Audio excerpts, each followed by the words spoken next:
All right. Good morning, everyone. Welcome to our second Pass the Publication workshop of the semester. We're so excited to have all of you joining us. Today, we are going to have Dr. Hamada Elfarargy present to us a workshop titled Becoming an Assistant Professor, Preparing for and Succeeding in Your First Year. I'm going to give a little background info on Dr. Elfarargy, and then I will be handing it over to him to begin his presentation. So, welcome Dr. Hamada Elfarargy. He's a third-year assistant professor of educational leadership in the School of Education, Counseling, and Human Development at South Dakota State University. Originally, Dr. Elfarargy is an Aggie, though. He received his PhD in educational administration from Texas A&M University. Whoop whoop as a distinguished honor graduate. Prior to joining South Dakota State University, he was a postdoctoral research associate and project coordinator at the Education Leadership Research Center. And the Education Leadership Research Center co-hosts Past the Publication and helps support Past the Publication. Dr. Elfarargy also worked on numerous federally funded programs and projects for principal preparation and school enhancement. Dr. Elfarargy also served as a high school teacher and school administrator for over 20 years. He was the principal of the October STEM School, which is the first STEM school in Egypt and the Middle East. His research interests include principal preparation programs, instructional leadership, teacher preparation, mentoring and coaching, school enhancement, and STEM education.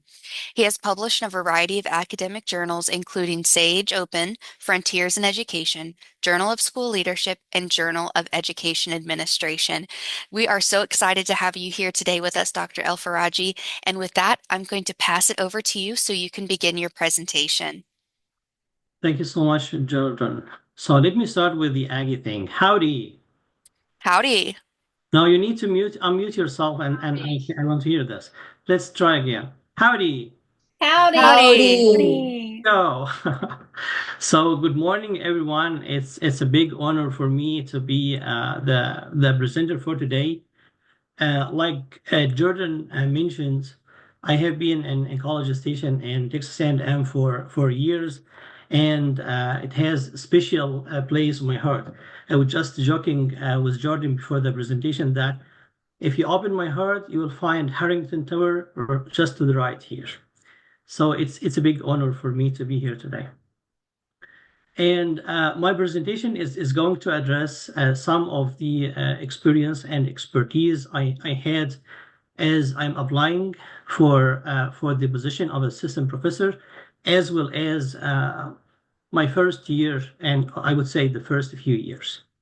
And as you know, Dr. Beverly Irby is my advisor, is my chair, so I can't thank her enough. I can't thank other people enough who provided me with mentorship and support all the way.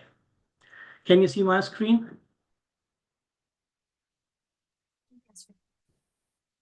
Yes, sir. Looks like we're ready to go. Okay, perfect. Thank you so much. Okay, so without further ado, I'm going to move to the second slide here. And as you see in the title, the presentation has two sections or two areas. The first area is preparing for professorship job hunting, and the second one is succeeding in the first year. So let's start with the first part. So let's start here. I remember Dr. Irby when I let her know that I got an email for a Zoom interview or a campus visit. She always said, "You did the job." This is the reason I hope that all of you today do the job, and I will try to explain how you can do the job.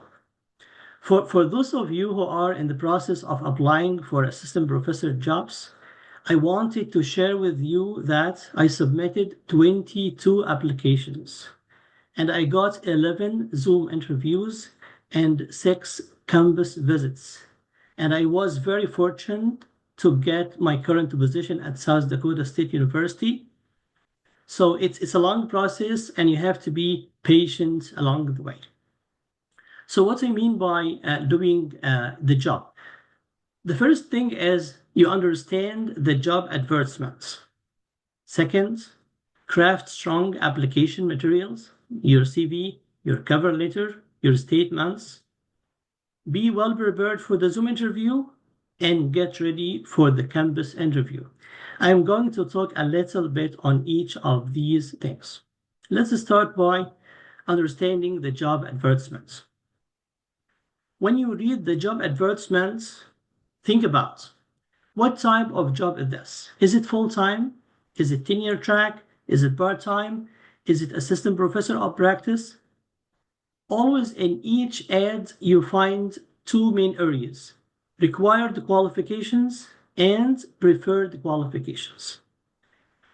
My advice is to always focus on the preferred qualifications. This is what the university you are going to work for or you are looking for a job at, look for. What are the required documents? In the submission button, they ask sometimes to submit, a transcript, examples of your publication, CV, uh, research statement or teaching statements. Read carefully the instruction for each submission because sometimes they ask for combined, sometimes they ask for fewer documentation. You just want to make sure that your package meets their expectation. Sometimes in some ads, they mention the proposed salary. Here you need to think about, okay, sometimes you read big amounts of money, but think about, is it in state like California? I'm going to work in DC, for example. The salary versus the state or the place, and is it like tax? Do I have to pay tax for the state or just federal tax? All these variables you need to think about when you think about your advertisement. The second thing here is crafting strong application material, CV, cover letter, and statements. Always check for what are the characteristics of a good CV, and look at yours. Is your CV good enough? Always ask your mentors, your colleagues. Get feedback on your work. You might be using the same CV for different. You might be using the same CV for different uh, job ads. Sometimes you may need to adjust your CV a little bit based on the required and preferred qualifications. But the cover letter is a key piece here. The question I have, do I use the same cover letter for all the jobs? If your answer is yes, this is a big issue because each position has different requirements. And always review your cover letters, update them. I personally used to stay like 2 hours every night working on my submission material. Some funny facts, when it comes to cover letter is when you are tired or you are working on different cover letters, sometimes we forgot to change the name of the program chair or the chair of the search committee. Sometimes we use, in the middle of the cover letter, Texas A&M University, while you are applying to California State University, sorry. So make sure that as you read, if there are specific areas that you change in your cover letter, highlight them and go back and make sure they are updated and meeting the job you are applying for. And again, the instructions for the document uploading. Also, thinking about your teaching and research statements. Are they strong enough, realistic? Are you able to talk about them when it comes to Zoom interview and campus interview? Do you internalize them or you just talking superficially about them? This is very important. The connection between your teaching and research statements. You know, all these are important things to think about. Then, being well prepared for the Zoom interview. Now, congratulations, you got an email for the Zoom interview. Now, think about this is the first opportunity to present yourself, to mark for yourself. Who will be in the Zoom interview? One trick I learned from people before me and sharing this with me is sometimes when you get the email for the Zoom interview, look at the people CC'd in the email. If some people are CC'd in the email, these are the people that are going to be in your search committee. Look at their names on Google. What are their research interests? What are their teaching, publications, professional backgrounds? Understanding that's very important because you are going to address them or make connection to them as you talk in your Zoom interview. And again, rethink about what are my strengths aligned with the job. Read each single word and the advertisement carefully and think about yourself. Okay, they are asking for these qualifications. How can I provide an evidence during the interview that I have these qualifications, that I have these skills? And think about some expected questions. You can expect some questions. You can go to AI or ChatGPT or whatever and ask for expected questions for an interview. One very important question is why did you apply for the job? Why do you think you fit in our institution? What can you introduce or what can you add to our institution? All these questions, you know what I mean? And what if another important question is sometimes, we are, a little bit nervous for the Zoom interview and you have 4 or 5 faculty members and one faculty member is asking a question that you didn't understand well or you are not sure about the question. Don't be afraid to ask for clarification or try, for example, to say, okay, uh, do you mean blah, blah, blah? So they can interpret or rephrase the question. But don't answer a question if you don't understand it. I was in research committee as faculty, and we interviewed some people applying for the job, and it was obvious from their responses that they didn't grasp, they didn't understand the question. This is going to be an issue. Also, is it important to ask a question at the end of the interview? Usually at the end of the interview, they end up, okay, do you have any questions for us? Think about a question to ask because they expect you to ask a question. You don't say, no, I don't have questions. It's good to have one question, one simple question that demonstrates your interest and your passion. For example, is there opportunities to teach during the summer? Is there a mentoring program, at the department level? Things that help them see your interest in the job. But don't ask about, for example, what salary do you offer? No, you cannot ask this question. When you get the call, they will let you know the salary, and sometimes, like I mentioned, it's in the ads. And remember to send thank you emails at the end.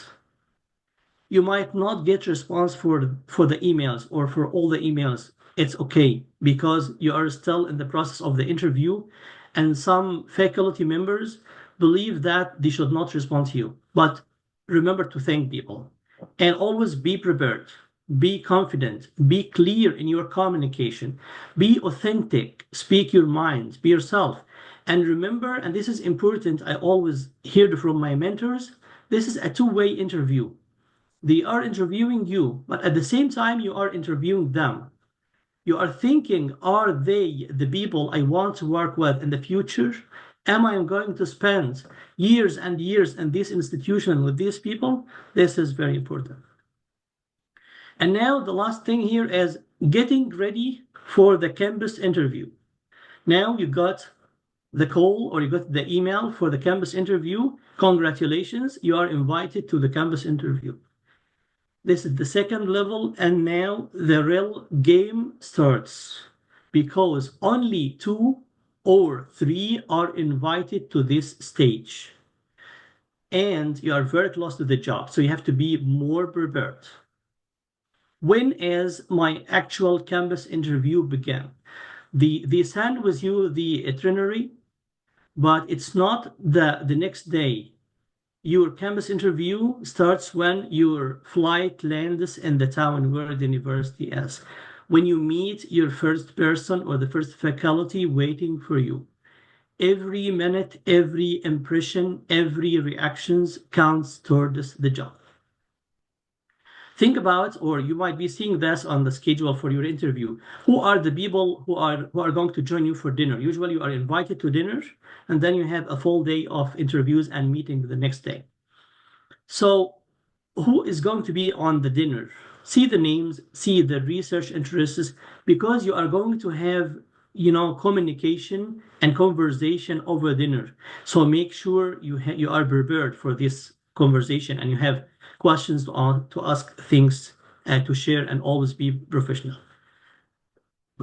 Excuse me. Think about the next day, thinking about the schedule. Look at the schedule carefully and see when I am going to start my day. Is it by a campus tour? Is it by an interview? Is it by research presentation? When is the research presentation? When is teaching presentation? When I'm going to meet my research committee? When I'm going to meet the dean, the vice president for research? And make sure that you get drink water, you get some snacks, because it's a very long day and you need to save your energy when it comes to your teaching presentation and research presentation. It might be at the end of the day after lunch, for example. So make sure you get light lunch. You can have dinner by yourself at the end of the day, but you need to be energetic and have the energy for a very long and important day. Okay. Again, is it important to send emails at the end of the interview or after the interview when I come back to College Station and come back to my town? Yes. Very important and very simple. And you thank them for the opportunity for the interview. And I'm looking forward to hearing from you. And that's it. So now let's move to the second part of the my presentation today, which is now you got the job. Congratulations. Now you are a faculty member in X or Y institution. Usually in the campus interview, they let you know your teaching and research load during your campus interview. Usually when you meet with the dean or the chair of the research committee, they share with you, okay, you will have kind of like 40% of your time for research and blah blah blah for teaching, and this is for service. Usually you have this. Very important thing here, don't say you can do something like I can teach specific course or I can use specific research methods or statistical analysis if you are not able to do it. It's very important to be honest. It's not only about getting the job. You can say I was a TA for this course or I used these methods in my dissertation, but I may have a few questions or need some assistance to be able to do this. But don't say I can do this analysis, I can teach this, I can do that, and then you got the job and they discovered that you are not prepared enough for this. This is going to be very embarrassing. And the figure I have here is the percentages you have for teaching, research, service, and others. Some are one universities, research one universities like Texas A&M. It's research university. So you have high percentage of research. Other universities like mine is more teaching focused university. So I have more assignments on teaching. The second thing, I'm going to talk about each of these research and teaching and service and sharing few tips. So for research, practice effective time management. Block regular time for your research and writing. When we are graduate students, believe me, you have time. When you start being an assistant professor, you find a lot of commitments, meetings for the department, meetings for other people, or different things you are asked to attend, teaching courses, different things. Make sure you block time for your research. And you know yourself, if you feel you are active in the morning, then it could be in the morning or towards the end of the day, whatever works for you. But this time you need to switch off your phone or Don't respond to the email and have this couple of hours just focusing on your research and continue building on your dissertation. This is the first and most important project. If you have not published your dissertation, then you have the research piece you will be working on. And be consistent in writing and submission articles, grants, conference papers. Don't wait for to get response for a manuscript. You submitted this one, start working another one. And you can work on 2 or 3 manuscripts or papers parallel. Have the conference due dates on your agenda and make sure that you are working on this or collaborating with your team on this in advance. See the research interests of the people you are working on, where you can fit. You may propose ideas. You may listen to their ideas. I was lucky when I come here to South Dakota State University that my group, my team in the department, they have writing group and we meet every Thursday. We are meeting today from 2 to 3:30 p.m. We talk about research, we talk about grants. Sometimes we have this time for socializing, but this is very important.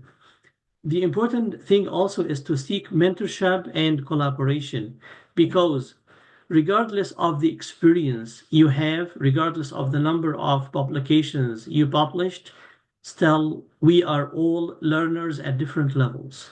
And in the department, you will find wonderful people who you feel comfortable with and can be your mentors. I personally reached out to an associate professor and I asked him, do you mind to be my mentor? So we used to meet for some times. And I always send emails to Dr. Irby or, talk to her over the phone. Your dissertation and your share still the mentor you cannot do without. And continue to collaborate on research. If you still have some projects with your previous institution, keep them and start new projects. But at the same time, you need to collaborate on research on your current institution. Because in your resume, when you look at the lines for the publications, you can tell if this faculty is collaborating with his current or her current institution or just attach it to other people outside it. And this is important as you grow and move in your career and for your future. The second piece of being successful in your first year or the first years, I would say, of professorship is teaching. My university, like I mentioned, is teaching focus. So it's very important to understand the expectation of teaching load. How many courses? Is it undergrad? Is it graduate courses? The office hours, they ask for you to post your office hours on your office or share with your students and to understand the grading policy and student support, sharing resources for student support. These are very important things to understand. Usually you are one course is taken out when it's your first year, so to help you focus on your work.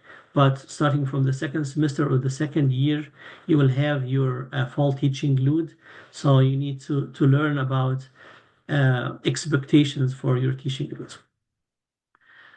Also, the department, how the department evaluates teaching effectiveness, student survey, peer review.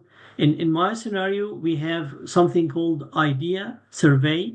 So they send to students and provide feedback on your teaching, and sometimes they ask you may ask your peers or your faculty to attend a class with you or watch a recording and provide some feedback. In my institution, there is also a professional development department where they offer classroom observation. So I asked people to come and observe my online classes and provide some feedback and comments that I can use for improving my teaching. And it's very important and something I did and I see students appreciate as use students' feedback and comments to improve your teaching. and include this in your faculty annual evaluation or annual report. Like every year, when you submit your faculty annual report, there are sections for research, for teaching, and for service. And it's very interesting when you mention, for example, I got this feedback from my students, and I used this feedback to improve my teaching. You know, this is important. And what else I'm trying to think about here is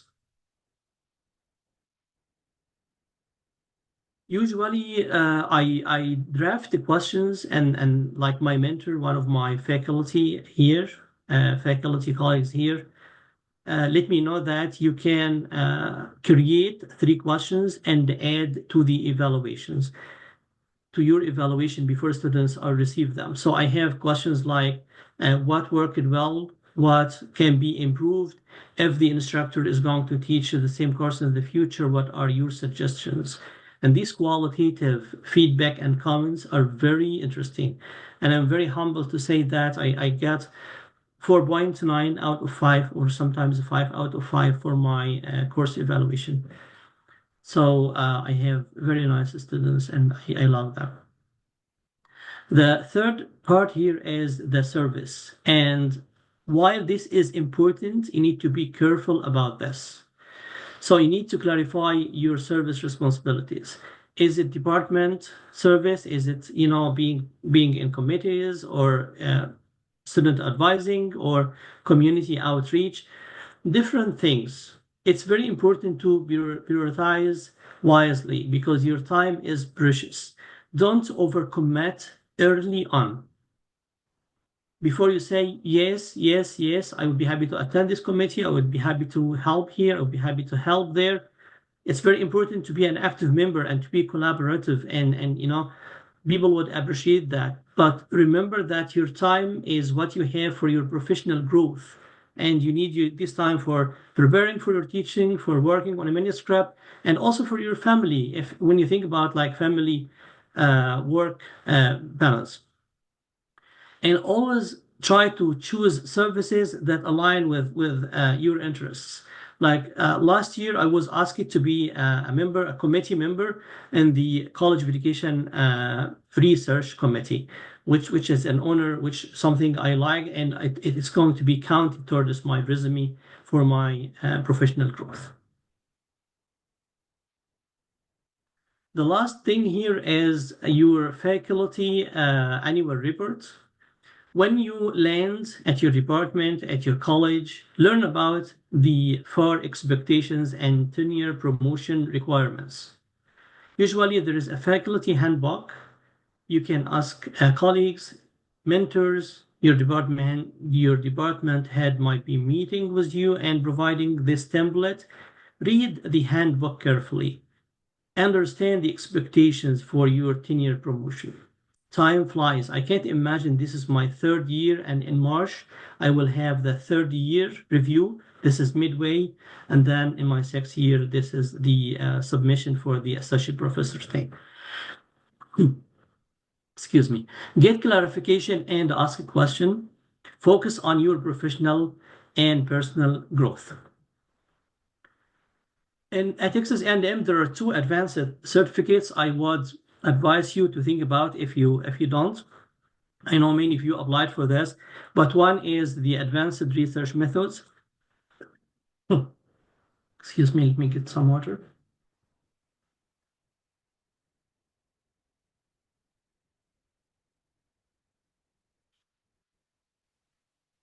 The Advanced Research Methods are some of the courses you might already be taking, but it counts towards your transcript, and you receive a very lovely certificate similar to your diploma that you can use. And the other thing is the college teaching certificate. Again, some of the courses can be counted towards another certificate that is college teaching certificate. What I'm trying to say here is do your degree, work on your courses with these I'm not sure if are you still able to see my screen? Okay. Yes, we can see your screen. Thank you, Jordan. So work on your degree with these courses in mind, because in my scenarios, when I was in the interviews, I see people how people appreciate this certificate.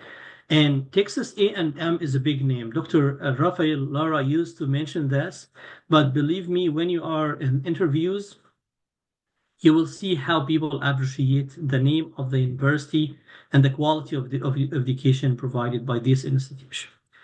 And one last note here is effective mentorship makes a huge positive difference. My big mentor was Dr. Beverly Irby. So I just want to thank her for being an excellent mentor as a graduate student, as a postdoc, as an assistant professor. She was a guest speaker just a few days ago in my course, it at 705, as the book author, because I'm using this book in my class, the principalship class. And by the way, Dr. Irby's birthday is tomorrow, Friday. So happy birthday, Dr. Irby. I wish you a very happy birthday. And thank you for all my mentors, Dr. Lara, Dr. Tong, all the wonderful people I worked with, my program coordinator, everyone who contributed to my success, my career, my colleagues. The name list is very long, but I do appreciate and the opportunity working with wonderful people. So thank you so very much, and let me know if you have any questions. Awesome. Thank you so much, Dr. Elfarargy, for sharing your experiences, not only from the very beginning of the process of becoming an assistant professor, but also how to succeed once you're in that role. I know I learned a lot that I didn't know about, like these annual reports as a fourth year PhD student, that it would be invaluable for me to know. So I really appreciate you speaking to us. I'm going to now open the floor up to questions. And you can drop them in the chat and I can verbally ask them, or you can feel free to unmute yourself. But I thought I would kick us off with one. Dr. El Faraji, if we don't attend Texas A&M, because you know we have an international audience here at Paths to Publication, I'm sure that other universities also have certificates in their departments and colleges that could make them a more favorable candidate. Could you speak a little bit to some of these things to look out for and how to make your resume and CV stand out? That's a great question, Jordan. So, in your institution, in general, I would recommend, let me say this, if you understand what they offer. I wouldn't be able to understand about these two certificates unless I ask it, unless other people before me shared with me. So look at the student handbook, look at the university website, ask about what professional training they offer, what opportunities you can participate in your institution that counts towards your CV. One interesting opportunity I had was the AFF, or Academy for Future Faculty, and this is an organization at XM. I participated for a few years, but believe me, on my CV, that was very helpful. So in each institution, Jordan, there is some interesting things that you can discover. But don't focus yourself on one thing that you believe it is important. Yes, it is important, but sometimes if you are able to get some, apples and oranges and to add to your fruit basket, which is your CV, you can market well for yourself when it comes to being on the interview and writing your cover letter. Awesome. Thank you so much. Thank you. I have another question here from Maureen. Thank you so much for submitting a question. She asks, what is the recommended number of references we should include, and how should these be ideally balanced between academic sources and GA references? That's a great question. So depending on the institution you are applying, you can have the number of references. In my case, I had like 5 references. Usually, your dissertation committee And if you did collaborate on another person from another institution, that can be a reference on your resume. And usually they don't call references unless you get the campus interview and you are in the final stage, and then they call the references. Because sometimes if you are, think about this, if you are in working in a place and you're looking to work in another place, you might not be happy to share with people that you are looking for a job. You know what I mean? And people appreciate this and make it confidential. But 4 or 5 references that you know they are going to speak highly about you and understand your competencies would be great. Awesome. Thank you so much for your answer. I see Dr. Irby has her hand raised for a question or a comment, the birthday girl. Yes, thank you so much. Can you hear me? Because my video's not working, so I'm Yes, not ma'am, sure we can what's hear you. okay. Okay, thank you. Um, I thank you, Dr. Elfarargy, for coming and sharing, and those were such kind words that you said about me. Thank you very much. Um, I appreciate it, but it's really important. One of the things that you just said, and that is, to make sure that your portfolio is expanded or enriched. You don't just want to focus on, like, for example, when you are a graduate student, it's good if you can focus on a teaching course in your department, or being a teaching assistant, or also, making sure that you are producing research, and that it's okay if you're not even the first author, but you need to be on some papers and work on some research papers with your mentors, and also, or wherever you're working, and ask about that. You need to ask to do that.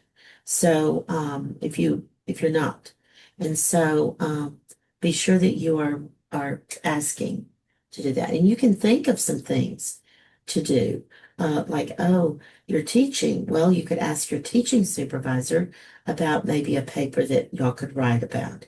I mean, it may be about the topic, you know. If you were teaching, about mentoring and coaching, maybe you could write a paper about coaching or something, coaching undergraduate students or mentoring them in some area. And so, for you to do a case study on mentoring one, that would be important. But just think about different particular types of papers that you could do, and you can make. You need to be the one making some suggestions to that.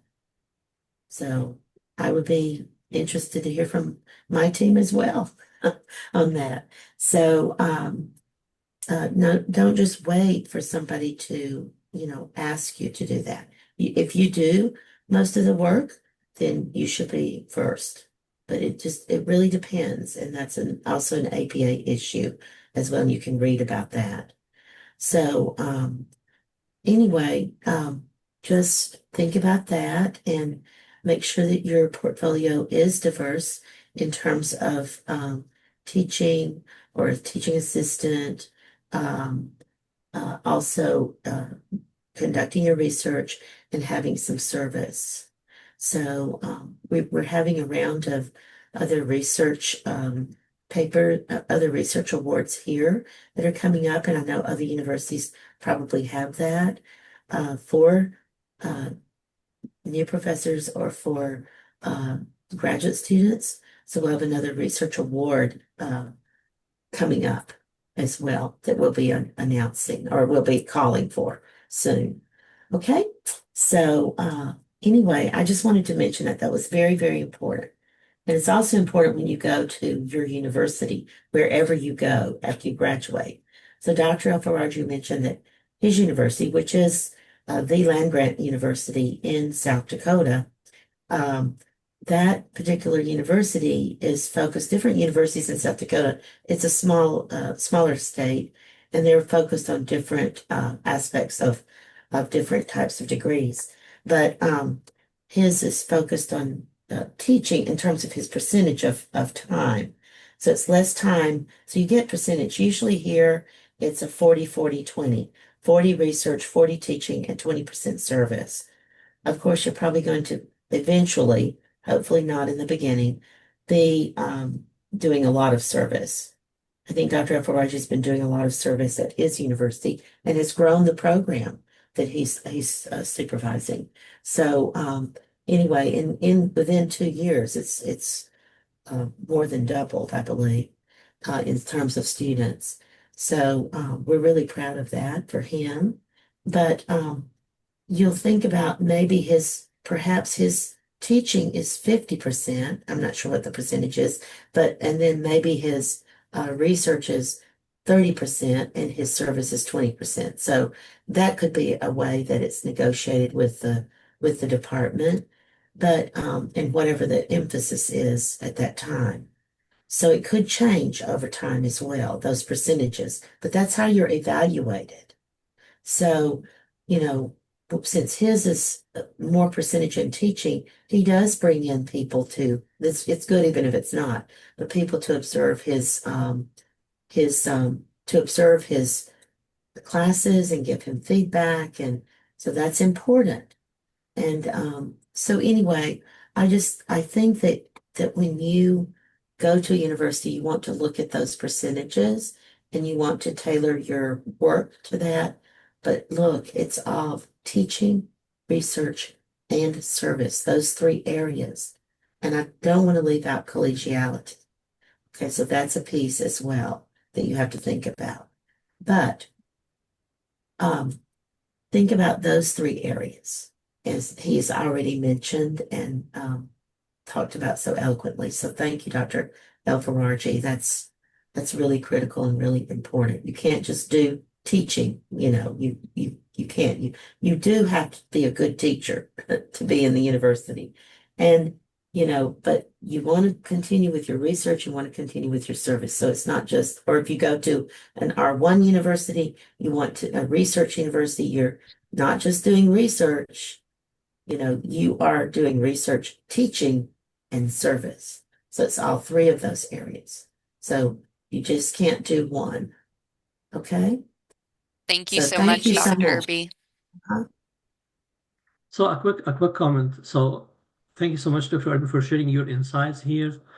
And just to give credit to the um, Credella Center and the Educational Leadership Research Center. Dr. Irby, Dr. Lara, Dr. Tong, and as BIs provided students with the opportunity to be first authors. They have the data, they have everything, but I was lucky to be the first author in a few manuscripts, and this has helped a lot. And interestingly, and this is funny, one of the manuscripts I worked with Dr. Carl Fernwad was on one of the manuscripts. So when I come for the interview here, the dean said, "So you worked with Carl?" And since I used Dr. Fernwad as the name, Carl didn't come to my mind directly. And I was for a second, I said, Carter Fernwald. I said, yes, yes, I worked with Dr. Fernwald. And it's a small world because, his wife, Dr. Nancy Fernwald, who works now at XNM, was the dean of the nursing, College of Nursing here. So it's a small world. So I'm just, adding to what Dr. Irby mentioned about the importance of working on manuscripts and make sure that you publish before you graduate. That's very important. And I appreciate the opportunities, of course. Awesome. I have another question in the chat. The question is, what should an upcoming professor include in their CV or leave out without compromising their progression? I know recently in some professional development I've attended that it is now being suggested that references are not provided on your resume or CV. It's more of references provided upon request. I don't know what your opinion is on that, Dr. Elfarargy, but we're asking what are the things that might need to be left off even, or things that are non-negotiables that need to be on your CV? That's a great question. So the clarity of your CV is very important, and look at different examples. When I was graduate students and I received emails from Mary Schilfer, for example, about somebody coming applying for a job. I used to, keep this for my reference and look at their CVs, look at their publication, look at different. If you go online, you should be able to find many CVs where you can compare and contrast and identify areas of strength that you think can help you. It's not necessarily to have the references and on your CV, but it's an added option. And in the submission package, they ask for references. Usually online, the online portals, you have to enter the name and the job and the your relationship to you in many of the online portals.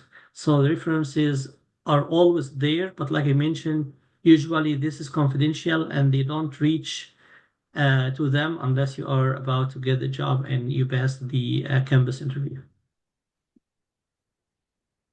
Thank you so much, Dr. Elfarargy. And I'll finish with one last question. In your opening, you stated that you gave us a breakdown of the university numbers you applied to, and then kind of what that breakdown looked like as you progressed through the different stages. I guess a final question would be, as a grad student or a postdoc coming out of your program, how do you decide which universities you want to send your package to and which ones either just might not be worth focusing on, or how do you prioritize those? That's a great question. So in my experience, I used to look at different things on the job ad. One is when is the job announced? One is when is the deadline? You know what I mean?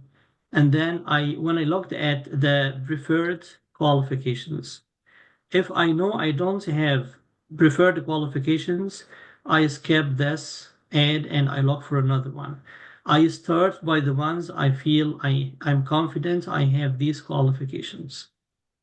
And I try to make sure that it's clear in the cover letters. I like some of the Zoom interviews, you can feel from the way the questions ask it, the collaboration between different people and your committee, the cooperation between people. When you are on the canvas, you can tell if the environment is positive or this is the place you wanted to work for. These are the people. In my scenario, and maybe this is the nature of people in the Midwest, people are friendly. You know what I mean? Like I was working with Dr. Irby on a review for one of the universities recently for the master's and PhD programs for educational administration. And I received a certificate of recognition, which I'm very happy of and proud of. Thank you, Dr. Irby. When I sent it to the department head, my department head, she printed it out and attached it to my door name. I came next morning, I see this. That made my day. And I take a picture of this. I bought on my PowerPoint for my principalship class because this is example of leadership. This is example of the welcoming environment we are hoping for. So back to the question about this is the reason, Jordan, I'm saying it's two-way interview. You are interviewed, but you are interviewing people and assessing if these are the people you want to work with or not. Thank you so much for your insightful comments. And with that, I'm looking at the time. I think we're going to go ahead and wrap up. If you have any additional questions that we either didn't get to or you think of later in the day as you're kind of pondering what we discussed in this workshop, you can feel free to send them to me. My email's in the newsletter that's sent out all the time or on the Past the Publication website. But I want to just extend a great sense of gratitude to Dr. Elfarargy for presenting to us and such a helpful topic for kind of neophyte professionals. And with that, I'm going to wish you all a good day, whether it's your morning here in the United States or if you're attending from around the world, it's an evening time. But fine farewell. And again, happy birthday, Dr. Irby, for tomorrow. And I will see y'all all at our next workshop. Thank you.